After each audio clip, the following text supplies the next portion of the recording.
लाहौर की आबादी में जूं-जूं इजाफा होता चला आ रहा है, तू शहर में न सिर्फ जराइम की शरह में इजाफा हुआ बल्कि जराइम की अक़साम भी यकसर बदलने लगी हैं। और अब तो यूं महसूस होता है कि लाहौर जो कभी बागों और कॉलेजों का शहर कहलाता था, आज उसे जराइम पेशा लोगों की आमाजगाह भी कहा जा सकता है। अस्सलाम वालेकुम नाज़रीन, प्रोग्राम जुर्म अंजाम में एक नई कहानी के साथ मैं हूं तारिक हफीज। मैं यहाँ पर मौजूद हूँ एक ऐसे कब्रिस्तान में जो तकरीबन 16वीं सदी ईस्वी का कब्रिस्तान कहलाता है। जुर्म अंजाम की टीम साबिका अक़सात में गलीज और गंदा गोश्त फरोख्त करने वाले और बीच बाजार जिस्म फरोशी करने वाली खवातीन को बेनकाब कर चुकी थी, लेकिन इस मर्तबा केस था कब्रिस्तान की मुतवल्ली बाबा रजिया का। कहानी का आगाज कुछ इस तरह से होता है कि 16-17 साल पहले रजिया उर्फ रज्जो, जो अपने आप को बाबा रजिया भी कहलवाती है, वो यहाँ पर बतौर मुतवल्ली तैनात होती है और यहाँ के अकाबरीन उसे इस कब्रिस्तान की मुतवल्ली का दर्जा देते हैं। लेकिन वो अपने मुतवल्ली होने का नाजायज फायदा उठाती है।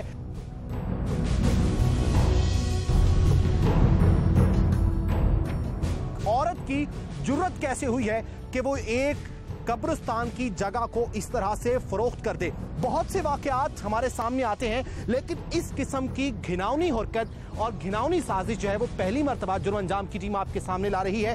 पहले इस तरह के मुकदमात और इस तरह के नोयत के केसेस जो हैं वो मर्द हजरात से जुड़ी हैं, लेकिन मेरी अक्ल दंग है और आप भी हैरान होते होंगे कि आखिर एक औरत को इतनी जुर्रत जो है वो किस शख्स ने दी, उसके पीछे किसका हाथ है, या फिर वो खुद इतनी पुरएतमाद है कि 16 साल पहले ये 1.5 कनाल की अराजी बेची और उसके बाद अब भी 2 कनाल की अराजी बेच डाली, और वो भी कब्रिस्तान की वो जगह जो कि लोगों ने मुश्तरका तौर पर कब्रिस्तान के खाते में मुंतकिल की। उसकी जमाबंदी मौजूद है और पटवार खाने में उसका बाकायदा इंदराज भी है।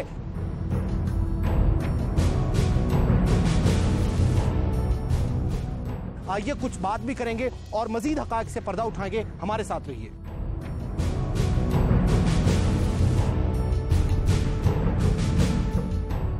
यहां पर कसीर तादाद में इलाका मकीन मौजूद हैं और मैं एक बात पे बड़ा हैरान हो रहा हूं कि ये 16वीं सदी का कब्रिस्तान है और यहाँ पे कब्रें सिर्फ गिनी चुनी हैं। जब मैंने यहाँ पर इलाका मकीन से पूछा तो उनका कहना था कि यहाँ पर कब्रें ज्यादा थी और जो गौरकुन है वो भी उस मुतवल्ली बाबा रजिया के साथ मिला हुआ था और कब्रें मिस्मार की जाती और वहीं पर कब्र जो है वो फिर से एक और जगह बनाई जाती। और फिर ये भी इंकिशाफ हुआ कि यहाँ से चंद मील के फासले पर या चंद किलोमीटर के फासले पर कुछ ऐसी बस्तियां हैं कि अगर उस जगह पर कब्रिस्तान में, उन मकामात पर कब्रिस्तान में जगह ना मिले तो यहाँ चंद हजार रुपए रिश्वत दे के वहाँ की बस्ती का जो शख्स है, जो मुर्दा है, जो लाश है, वो यहाँ पर इजीली दफनाई जा सकती है।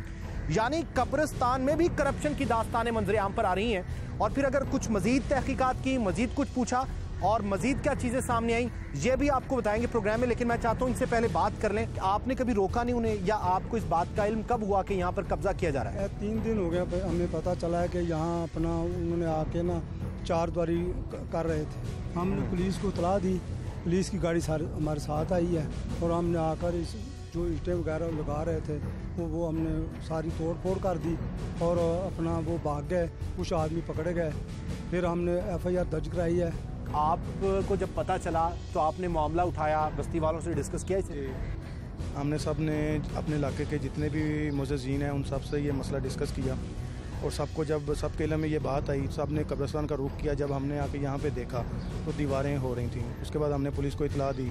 हालांकि ये जो दीवारें तामीर हो रही थी इस पर स्टे लिया हुआ था हमने। स्टे होने के बावजूद इन लोगों ने दीवारें शुरू की यहाँ पे। ये दीवारें किसने तामीर की? ये दीवारें यहाँ पे एक मुकामी प्रॉपर्टी डीलर हैं, ये क्या नाम है उनका? राना अमजद, राना शोबान, जिनके खिलाफ FIR दर्ज, जिन्होंने जगह ली है। तो अगर ये जगह इनकी थी तो इन्होंने 4 दीवारी क्यों होने दी?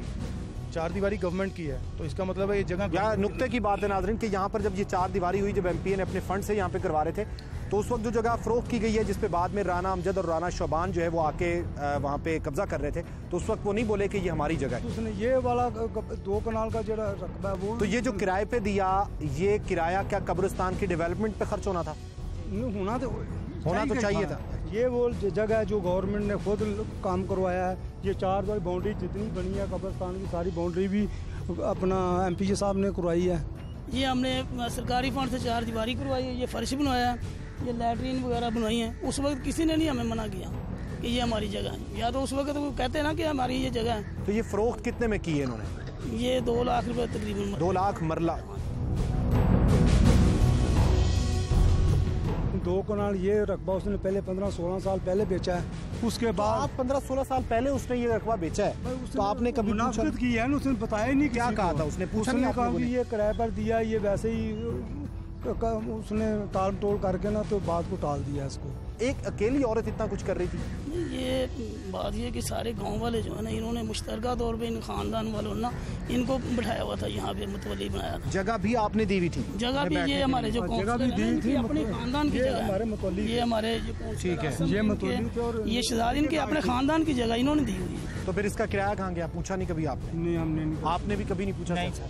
आप भी यहीं के रहने वाले हैं?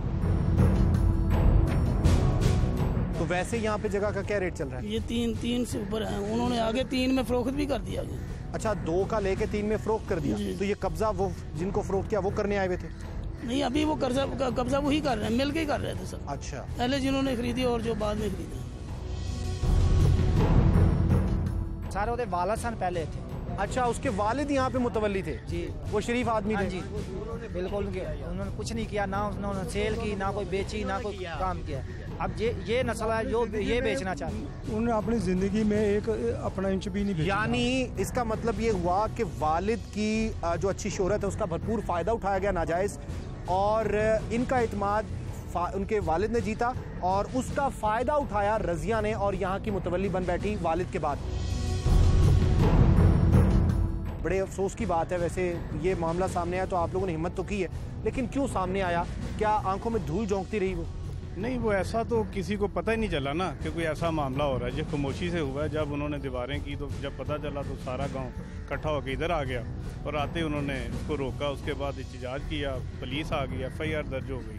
तो उसके बाद अभी प्रोसेस में पुलिस की कारकर्दगी से तो आप मुतमईन हैं? हाँ, मुतमिन। वहाँ पे तो FIR हो गई हो गई है।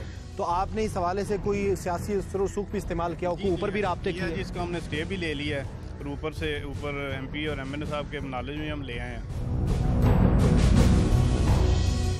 ਜ਼ਮੀਨ ਜਦੋਂ ਸਾਨੂੰ ਦੱਸਿਆ ਗਿਆ ਨਾ, ਫਰੋਖਤ ਨਹੀਂ ਕੀਤੀ ਕਿ ਇਹਦਾ ਕਿਰਾਇਆ ਲਾ ਕਰਾਂਗੇ ਤੇ ਇੱਥੇ ਇਸਤੇਮਾਲ ਕਰਾਂਗੇ। अच्छा, यानी इसका किराया लेके कब्रों पे लगाया जाएगा? हाँ जी। तो लगाया गया कब? नहीं सर। तो ये पक्की जगह है, ये वॉशरूम बने हुए हैं, ये सारा गवर्नमेंट ने? ये गवर्नमेंट ने किया। किसी ने कोई ऑब्जेक्शन नहीं किया कि कब्रिस्तान की मुतवल्ली औरत कैसे हो सकती है? बात यही है ना कि उन्होंने कहा कि ये देंगे और ये मज़ार पे, ये कब्रों पे खर्च करेंगे। नहीं, औरत मुतवल्ली हो सकती है? नहीं, वो तो नहीं सकती। उसका भाई भी है ना। उनके भाई भी हैं, और यहाँ की पर्ची भी उनके भाई के नाम से चलती है, जवेद के नाम से चलती है। यानी कागजों में उसका भाई जावेद है? हाँ, जवेद है, वो और पर्ची लिखता है, वो देता है सब। अच्छा, जवेद के नाम की पर्ची सर चलती है, लेकिन करता धरता जो है वो रजिया बीबी है।